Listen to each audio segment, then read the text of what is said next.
धर्म नगरी चित्रकूट भगवान राम की कर्मस्थली है और इसके साथ साथ उन अनगिनत साधु संतों की भी कर्मस्थली है जो यहाँ आकर आध्यात्मिक शांति के लिए लगातार तप करते हैं।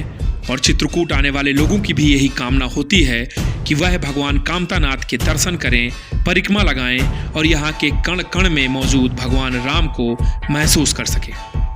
स्वागत है दोस्तों ग्राउंड जीरो में, मैं अनुज हनुमत आपके साथ। और आज की जो स्पेशल स्टोरी है वह समाज के दोहरे चरित्र को प्रदर्शित करती है और हमारे कुछ सवाल होंगे आज जिनके जवाब आपको खुद तय करने होंगे, इसलिए क्योंकि समाज जो आने वाली पीढ़ी को सौंपता है अपनी जिम्मेदारी, क्या ये जिम्मेदारी समाज समझ रहा है या जो बौद्धिक आतंकवाद है या कह सकते हैं कि जो जातिगत हिंसा है क्या उससे घिर गया है समाज, ये तय करना होगा आप लोगों को।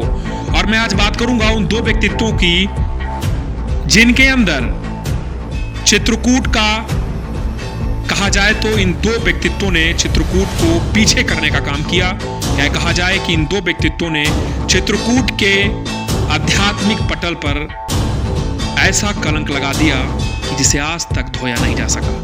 आने वाली पीढ़ियां इनसे क्या संदेश लेंगी, ये एक बड़ा सवाल है। एक सवाल यह भी है कि जब एक डकैत का मंदिर बनाया जाता है तो उसमें जाने वाले लोग क्या उसी समाज के लोग होते हैं जो ये कहते हैं कि हाँ, एक डकैत को कभी भगवान का दर्जा नहीं दिया जाना चाहिए। एक ऐसा डकैत जिसने 4 दशक के अपने साम्राज्य में सैकड़ों हत्याएं की, सैकड़ों मुकदमे अपहरण से लेकर लूट के रहे। ऐसे अनगिनत परिवार रहे जिनकी हत्या कर दी गई दिन दहाड़े, ऐसे भी परिवार रहे जिन्हें काट काट कर मारा गया, पेट्रोल डालकर जला दिया गया। ऐसे लोग भी रहे जिनका अपहरण करके उनकी हत्या कर दी गई। एक ऐसा डकैत जिसके समानांतर समय चलता था। चित्रकूट का विकास अगर पीछे है तो क्या ये डकैत उसका कारण नहीं है? एक ऐसा डकैत जिसने अपने परिवार को राजनीतिक रूप से मजबूत बना दिया और शायद यही कारण है कि चित्रकूट की राजनीति के उसी परिवार ने अपने पूर्वज यानी दस्यु सम्राट ददुआ को भगवान, गरीबों का मसीहा, शोषितों और वंचितों का रहनुमा बनाकर रख दिया।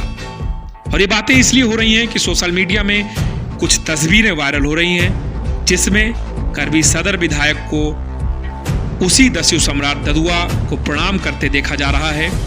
उन तस्वीरों में लोगों ने यहाँ तक लिखा कि आज का जो नया विचार है वह पुराने विचार के सामने या तो उसने घुटने टेक दिए हैं या तो वह हार गया है। ये बातें इसलिए भी होना शुरू हो गई हैं कि उसी दस्यु सम्राट ददुआ जिसके ऊपर पुलिस ने 100 करोड़ रुपए लगभग खर्च किए, उसके अंत के लिए उसी दस्यु सम्राट ददुआ को आज भगवान के दर्जे से आगे रॉबिन हुड की संज्ञा दी जा रही है। अब ये समाज को तय करना है या इस पीढ़ी को तय करना है, आने वाले पीढ़ियों को तय करना है कि आखिर समाज का यह जो चरित्र है वह क्यों मुखर नहीं हो रहा। और ये बातें इसलिए भी उठ रही हैं कि जिन जनप्रतिनिधियों को जिम्मेदारी दी गई है समाज के बदलाव की, जिन जनप्रतिनिधियों को जिम्मेदारी दी गई है कि एक अच्छा समाज बनाएं जिसमें डकैतों की जगह ना हो, जिसमें एक रोजगार का एक समाज हो जहां रोजगार मिले, युवाओं को बहुत सारी कह सकते हैं कि एक ऐसा एनवायरनमेंट मिले जहां पे वो विकास कर सकें, एक ऐसा समय लोगों को मिले जहां पे जातिगत हिंसा ना हो। क्या वहां पर एक खास व्यक्ति को एक खास संज्ञा दे करके क्या प्रोजेक्ट करना उचित होगा? तो इसीलिए सवाल जिनके उत्तर आपको देने होंगे आने वाली पीढ़ियों के लिए, और यही कारण है कि जिस पे लगातार सोशल मीडिया पर सवाल उठ रहा है। और सवाल इसलिए भी उठ रहा है कि उस व्यक्ति पर जिसे आज भगवान और रॉबिन हुड की संज्ञा दी जा रही है, 400 से अधिक आपराधिक मामले दर्ज थे जिनमें 200 अपहरण के, डकैती के और करीब 150 हत्याएं थी। अब मैं दूसरे व्यक्तित्व की बात करूंगा जिसका नाम आते ही एक बार फिर चित्रकूट कलंकित हो जाता है। आपको हैरानी होगी नाम जानकर, लेकिन यह नाम चित्रकूट का ही है। चित्रकूट के मानिकपुर तहसील अंतर्गत चमरौहा गांव के शिव मूरत द्विवेदी का। जी हाँ, भीमानंद उर्फ शिव मूरत द्विवेदी। विवादित बाबाओं में ये एक नाम चित्रकूट का है, जिसे इच्छाधारी बाबा के नाम से भी जाना जाता है। आपको यकीन नहीं होगा, लेकिन इस व्यक्ति की कहानी भी उतनी ही भयावह है, डरावनी है और आने वाली पीढ़ियों के लिए एक सबक है, जिसे सुनकर आप सभी को यह तय करना होगा कि क्या ऐसे बाबा समाज की अगुवाई करेंगे। दिल्ली में 5 स्टार होटल में कभी सिक्योरिटी गार्ड करने वाले इस शख्स ने करोड़पति बनने तक का सफर तय किया, लेकिन ये सफर तब रुक गया जब एक दिन छापा पड़ा और पुलिस ने सेक्स रैकेट में इसे गिरफ्तार कर लिया। सैकड़ों लड़कियों के कांटेक्ट डायरी में मिले, सैकड़ों लड़कियां कांटेक्ट से व्यक्तिगत जुड़ी हुई थी इस व्यक्ति से, और वह इतना महत्वाकांक्षी था कि आपको यकीन नहीं होगा कि एक गांव का साधारण व्यक्ति जिसने ज्यादा शिक्षा भी नहीं ग्रहण की, वह दिल्ली जाकर एक करोड़पति इंसान बन गया। लेकिन जब ये खुलासा हुआ तो लोगों के नीचे से जमीन खिसक गई। लोगों को पता लगा कि चित्रकूट का एक ऐसा व्यक्ति था जिसने शिरडी के साईं बाबा का भक्त बताकर खुद को प्रस्तुत किया और ये बताया कि मैं इच्छाधारी संत हूं।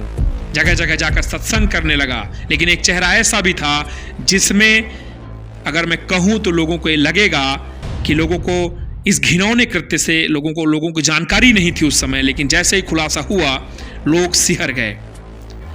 आपको यकीन नहीं होगा कि प्राचीन काल में भी देवताओं की तरह उनकी उपस्थिति भी जरूरत और परिस्थिति के हिसाब से अलग अलग रूपों में प्रकट होती थी। और ऐसे कुछ बाबा भी हैं जो लगातार ऐसा मुखौटा ओढ़कर समाज को बदनाम करने का कार्य करते हैं। और इसी तरीके के इस व्यक्ति ने एक बार फिर शुरुआत की है दिल्ली को छोड़कर अपनी पैतृक भूमि में, जहां मंदिर बनाया गया और अब वहां बनाया जा रहा है रिजॉर्ट, जहां पर सुविधाएं दी जाएंगी। और ऐसे व्यक्ति द्वारा समाज की अगुवाई की जा रही है, वह कितना जायज है, यह सब भी आपको तय करना है। तो ये हमारी स्टोरी थी जिसमें आपने देखा कि कैसे चित्रकूट के 2 ऐसे लोग जिन्होंने चित्रकूट को हमेशा बदनाम किया, आज एक बार फिर वह सोशल मीडिया में ट्रेड हो रहे हैं। और इसलिए नहीं कि उन्होंने कुछ अच्छा कार्य किया है, इसलिए कि अब ये जंग छिड़ गई है कि ये सही हैं या गलत। तब आपको तय करना है इस वीडियो के बाद, और अब आपको यह भी तय करना है कि आप अपनी आने वाली पीढ़ी को क्या स्वरूप देते हैं समाज का। और अगर ऐसा हुआ तो कुछ सवाल छूटेंगे जिन्हें उत्तर आपको देने पड़ेंगे। पहला सवाल कि अगर डकैत ददुआ इतने आरोपों और इतने जघन्य हत्याओं के बाद भी भगवान और रॉबिन हुड है, तो क्या रावण को हम राक्षस की जो संज्ञा है क्या उससे हटा देंगे? अगर ऐसा ही है कि सारे संतों को लेकर के एक अच्छी छवि देखी जाती है और एक कहा जाता है कि संत मोक्ष का रास्ता प्रशस्त करते हैं, तो क्या भीमानंद जैसे संत चित्रकूट को बदनाम नहीं कर रहे? क्या ऐसे संतों को एक बार पुनः चित्रकूट को कलंकित करने का मौका देना चाहिए? यह भी आपको तय करना है।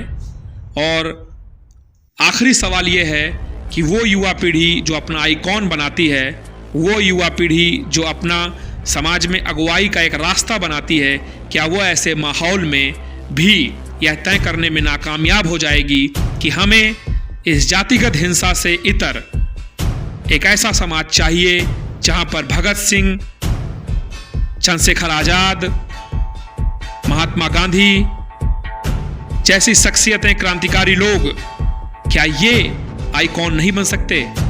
तब आपको तय करना है। अगर आपको हमारी स्टोरी अच्छी लगी या हमारा काम अच्छा लगा तो आप हमारे YouTube चैनल को जरूर सब्सक्राइब करें, लाइक करें, शेयर करें और हमें ज़्यादा से ज़्यादा मजबूती प्रदान करें। धन्यवाद।